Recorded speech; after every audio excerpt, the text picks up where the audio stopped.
dos combustíveis. Esse é o outro lado da moeda, ou seja, ou eu ajusto o orçamento pelas despesas ou eu ajusto pelas receitas. Então a primeira ideia é, vou ajustar pelas despesas, vou contingenciar, que é o que o futuro ministro Fernando Haddad colocou. Por outro lado, ele já diz ali na própria entrevista, né, que vai sair a íntegra só amanhã, mas ele já diz o quê? Que ele vai propor também um novo regime tributário.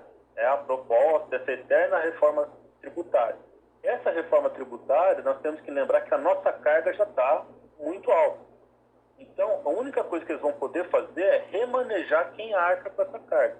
Mas os grandes contribuintes, né, ou seja, os grandes salários, as grandes rendas, ela é uma base fiscal pequena. Então, ela não vai conseguir, talvez, resolver e fazer esse milagre todo que parece, né, que aparece no momento da campanha.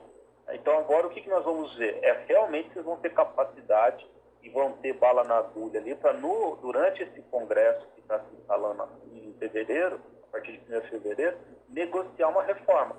As exonerações já conseguiram fazer agora, né, mas o governo atual nem ligou, né, de abrir mão das exonerações, porque quem vai ficar com a má fama pelo aumento de combustíveis é o próximo governo. Então, se eles querem isso, o governo atual não se importou. Só que essas exonerações, elas estavam funcionando também para conter a inflação. E agora? Né, nós vamos ter um quadro em que as exonerações saem, chega janeiro, a inflação, o IPCA de janeiro já vai vir mais alto, tem as exonerações, ou seja, vai ter um solavanco ali, um choque, e aí o governo vai ter que explicar isso. Então, é um governo que está numa situação muito difícil, que ele quer inovar em alguns aspectos e voltar numa política que nós chamamos de expansionista, com mais gastos, só que não existe mais esse espaço, né? Ou nem no orçamento deu espaço. Mas nós temos que lembrar que o orçamento é uma coisa e a parte financeira, as finanças públicas são outra. Tem que ter receita, o dinheiro tem que entrar no caixa. E isso é a grande dificuldade. Ou seja, nós estamos entrando em 2023 não na melhor situação possível. É uma situação em que o mundo indica ali uma certa recessão, juros altos nos Estados Unidos, juros altos na Europa, ou seja, todos os grandes mercados consumidores do Brasil estão esfriando. Como que nós vamos expandir? Esse é o ponto e o governo vai ter que equacionar isso.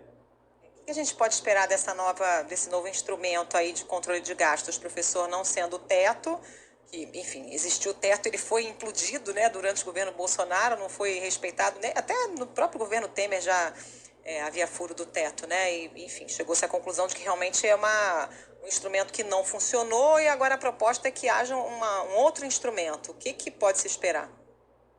Olha, o que a emenda 126 sinaliza é que o Congresso quer manter algum tipo de teto, alguma referência concreta de gastos, né, mas ele provavelmente vai querer modificar o fator de correção. O fator de correção hoje é a inflação, é o IPCA, e aí esse fator aí acaba fazendo com que o Estado, ao longo dos 20 anos que era o teto operar, né, encolha.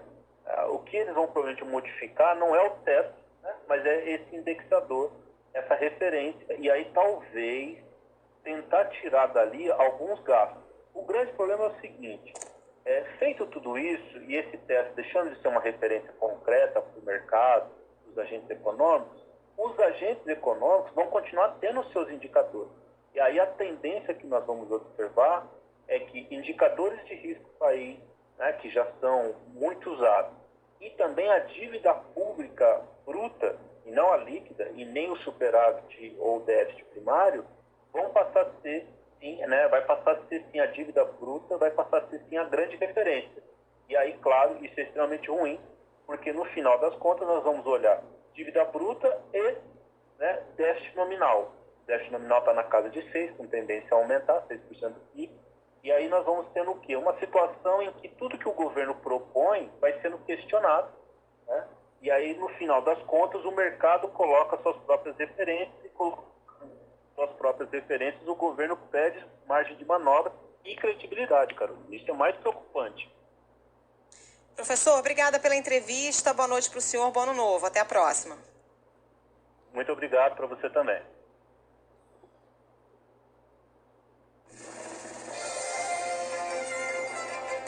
Você ouviu aí Carolina Moran conversando com o professor Alexandre Pires, professor de Economia e Relações Internacionais no IBMEC de São Paulo. E ontem à noite tivemos um engavetamento na rodovia Presidente Dutra, na região de Guarulhos, em São Paulo. 9 veículos.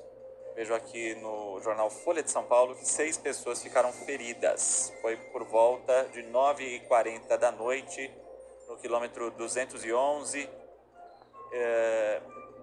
5 carros e 4 caminhões. O motorista embriagado teria causado o acidente, será investigado pela polícia. Provocou um congestionamento ontem à noite ainda, início da madrugada, de ao menos 2 quilômetros. A pista já foi liberada, você não vai encontrar problemas agora. Os feridos foram socorridos e houve machucados leves e moderados. Em setembro de 2021, lembra aqui o jornal Folha de São Paulo, um outro engavetamento com 4 carros, um caminhão e um ônibus de turismo provocou a morte de 6 pessoas na Dutra, mas em outro trecho, em São José dos Campos. Dessa vez foi em Guarulhos, com 6 feridos. 5h48, olha, tem chovido muito no interior de São Paulo, o negócio tá feio na região de Araraquara, São Carlos. A gente tem imagem, inclusive, de uma via em Araraquara, onde o asfalto cedeu completamente. A gente vai trazer informações ao longo da nossa programação, mas as imagens são impressionantes. E em São Carlos teve morte, inclusive, pelo menos uma. O centro da cidade registrou alagamentos, comerciantes já estimam prejuízos na casa dos R$120 mil. A repórter Tayla Ramos vai trazer os detalhes para você, porque as imagens são impressionantes. As ruas viraram rios bravos, gente sendo levada pela água. Vamos ouvir na reportagem. Uma mulher morreu após ser arrastada pela enxurrada em São Carlos, no interior de São Paulo, na tarde desta quarta-feira. O acidente aconteceu na rua Tiago Caruso, no bairro Azuville, por volta de 4h15 da tarde. Ainda não há informações como idade e identificação da mulher. Segundo moradores, a mulher caminhava pela rua quando foi arrastada pela enchente para baixo de um carro Chevrolet Monza. Testemunhas tentaram salvar a vítima, mas não conseguiram. O Serviço de Atendimento Móvel de Urgência, o SAMU, esteve no local e constatou o óbito. Policiais militares também realizam o atendimento. Na região central, um rapaz foi resgatado após tentar nadar no alagamento que cobriu o centro de São Carlos. Imagens mostram o jovem nadando na rua Geminiano Costa, tentando enfrentar a enxurrada. Ele foi resgatado por 4 homens com a ajuda de uma escada. Após tentar levar a escada até o rapaz, um dos voluntários consegue nadar e puxá-lo para fora da enchente. A chuva também causou prejuízos aos comerciantes da região central. A água invadiu o mercado municipal e inundou os boxes. Pessoas que estavam no local precisaram ser retiradas às pressas. Comerciantes estimam prejuízos de até R$120 mil. Na rua Episcopal, vários carros foram arrastados pela enxurrada. No quilômetro 225 da rodovia Washington Luiz, no trecho de São Carlos, a queda de um barranco obstruiu as 2 faixas da pista e interditou completamente o trânsito. Alguns motoristas retornaram passando pelo canteiro central. De acordo com a polícia rodoviária, o trabalho de limpeza da pista começou por volta de 7 horas da noite. Já na região da Rotatória do Cristo, cerca de 50 pessoas ficaram ilhadas e foram resgatadas com ferimentos leves pelo Corpo de Bombeiros. Segundo a Defesa Civil de São Carlos, entre 4 e 5 horas da tarde, foram registrados mais de 88 milímetros de chuva. De São Carlos, Tayla Ramos. Os ouvintes mandando mensagem aqui, também chove na Serra da Mantiqueira, em Gonçalves, Minas Gerais. Conta aqui o nosso ouvinte Alex Andrade.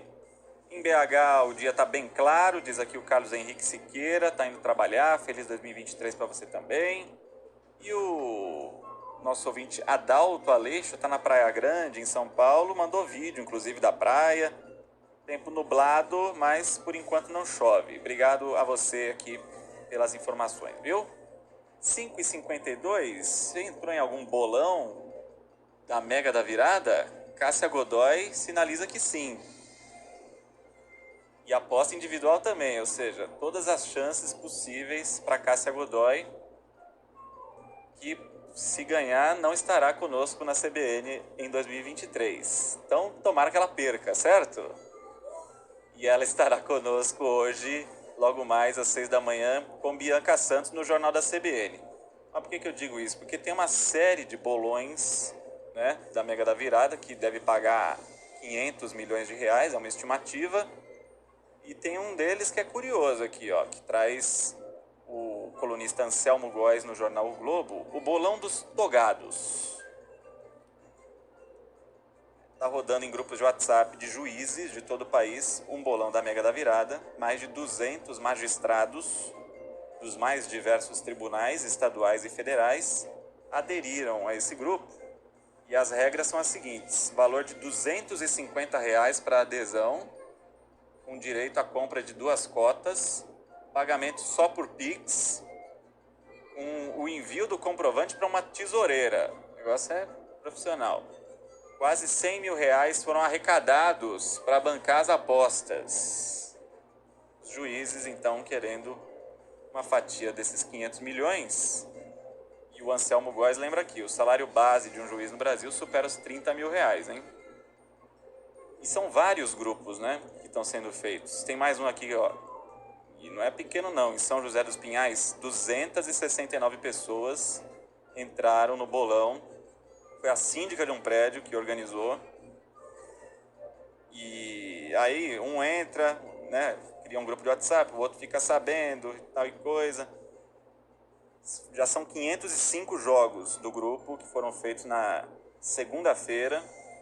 Ela falou, a gente decidiu fechar o grupo, porque aí se entra muita gente, todo mundo ganha, não vai sobrar dinheiro para, né, dividir.